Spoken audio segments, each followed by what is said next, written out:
Gemini Home Entertainment, the Monument Mythos,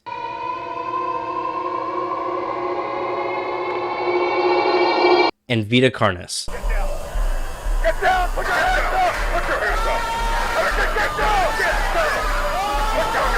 down! Put down! I consider these analog horror series to be on par with Local 58. Each one of these series have qualities that make them unique, and qualities that make them special. Each one has their own unique plot, characters, and threats to see and gawk at, and each of these managed to be the most recognized analog horrors on the site. The framing of storytelling is also different between them as well, with only one analog horror here being chronological. In this video, I will cover why these analog horrors deserve the title I'm bestowing and what they do right in the genre. With our intro out of the way, this is Analog Horrors on par with Local 58.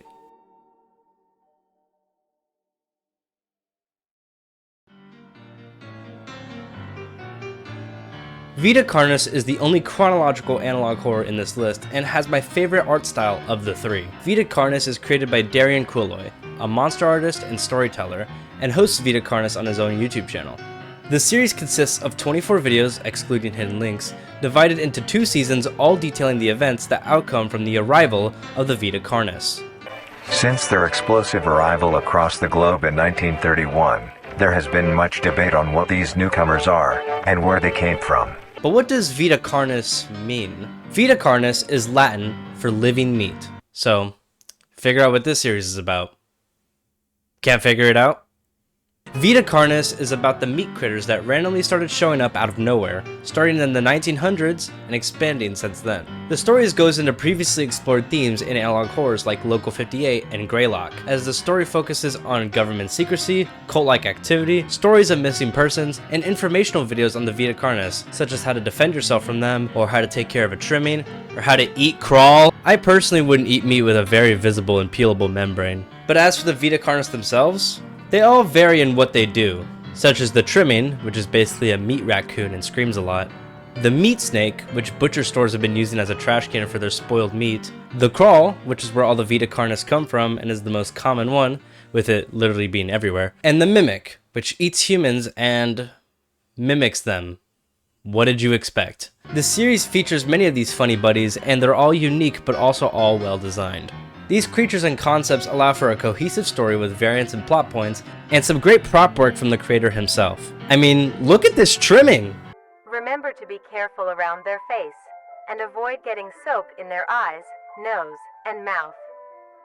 Gently pat dry with a towel when done. It's absolutely adorable. I would cuddle with that skinless rat. Anyways, I'm getting off track. With these creatures, the series also implies that they can all become Elder Vita Carnis. But what exactly are Elders? Elder Vita Carnis are basically if a Vita Carnis maxed out their build and prestige. The bonuses they receive is that they become a looming dark and deadly color, and gain heightened abilities that they initially possessed. There's an entire episode dedicated to an Elder Mimic, and those things are...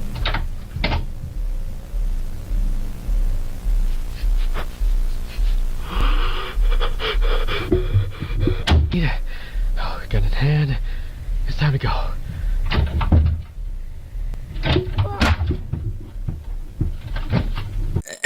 Anyways, the other concept for the Vita Carnis is probably the creepiest thing about them. The idea that these already threatening creatures can become worse is genuinely terrifying. In full, Vita Carnis is a creepy, well thought out, and well illustrated analog horror, with creature designs that have so much detail and texture that you could feel the fleshiness. I would like to give Vita Carnis a trophy for being on par with Local 58. The Meat Trophy. Congratulations. Next up on the chopping block, Get it? is...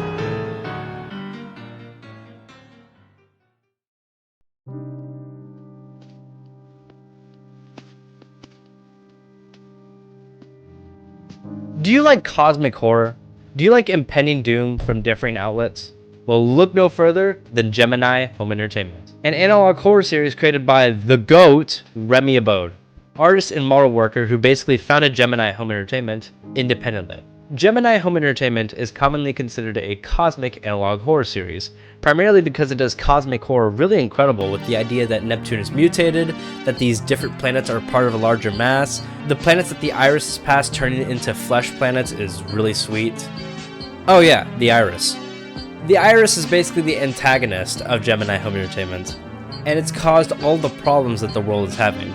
Personally, I love the Iris as the antagonist, as it's a villain that doesn't speak, but is able to convey its actions in a way in which it's comprehensible, with it causing the planets to mutate and using them to send rays towards Earth, as well as causing the on-Earth problems as well. Besides its cosmic aspects, the series also consists of a lot of outdoor horror, with stuff like the wood crawlers, feeding the forest until it's hungry, the one who knocked.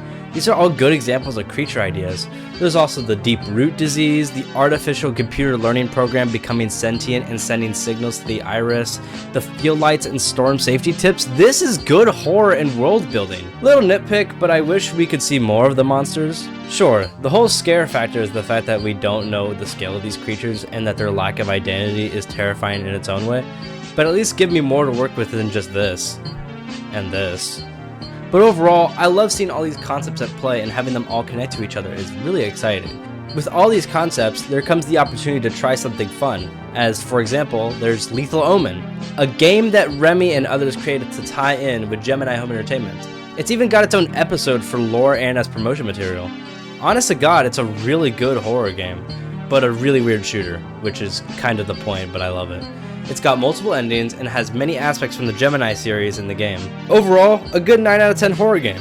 The series in whole is a great cosmic horror series that deserves all the praise given to it. Sadly, however, the series is on hold because Remy Abode's computer basically exploded, and that same computer had all of his editing software and assets. Though that sucks, I think we still have more coming from Remy Abode and Gemini Home Entertainment. I would like to give Gemini Home Entertainment the Neptune Trophy for being on par with Local 58. Finally, on our adventure across the stars, we have...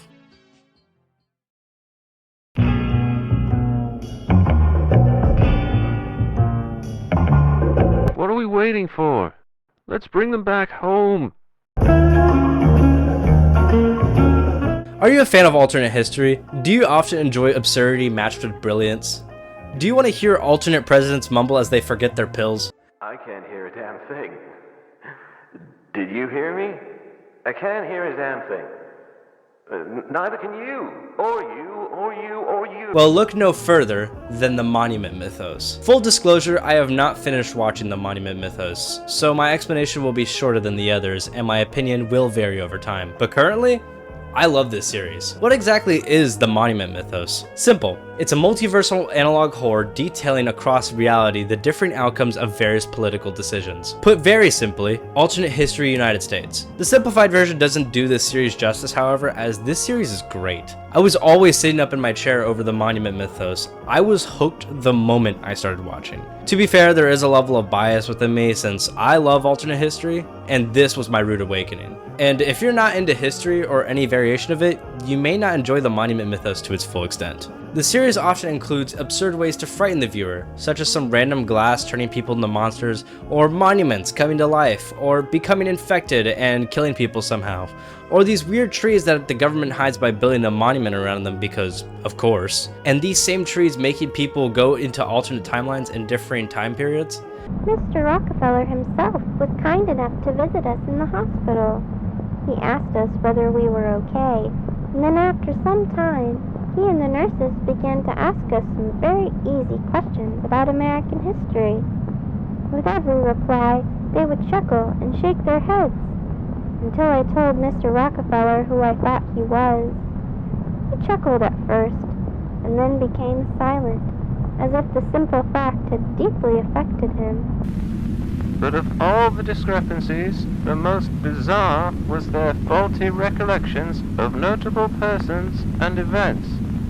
For instance, each of the affected children claimed that I had become the wealthiest man in America through an oil monopoly. It is common knowledge that I did indeed work at an oil refinery in my youth, but to entirely deny my 2 terms as president and insist instead that I had always been a mere philanthropist struck me as being particularly odd. It's absolute insanity, but I love it. I don't want to spoil too much as this series is often best experienced without spoilers, but this series never fails to frighten, confuse, and even make me giggle in some cases. Overall, the Monument Mythos is a wonderfully crafted series consisting of political ideologies, alternate presidencies, and some of the funniest but also terrifying secrets that this series is hiding. I was always intrigued when watching the Monument Mythos, and I couldn't recommend it enough. I would like to award this analog horror for being on par with Local 58, the Dollar Bill Trophy. Congratulations.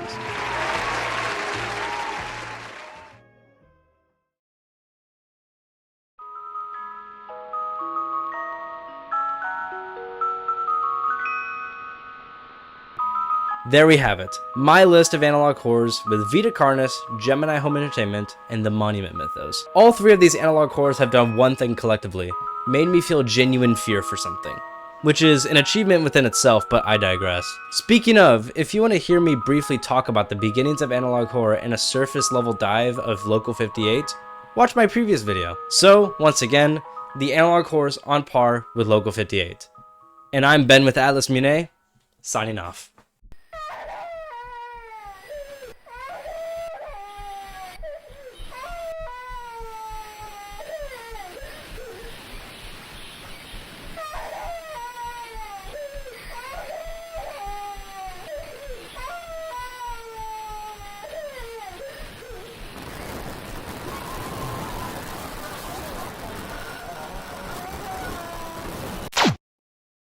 Genesis, you like space? Huh? You like space? Space? Outer space. You like outer space? It's scary. Do you like cosmic horror?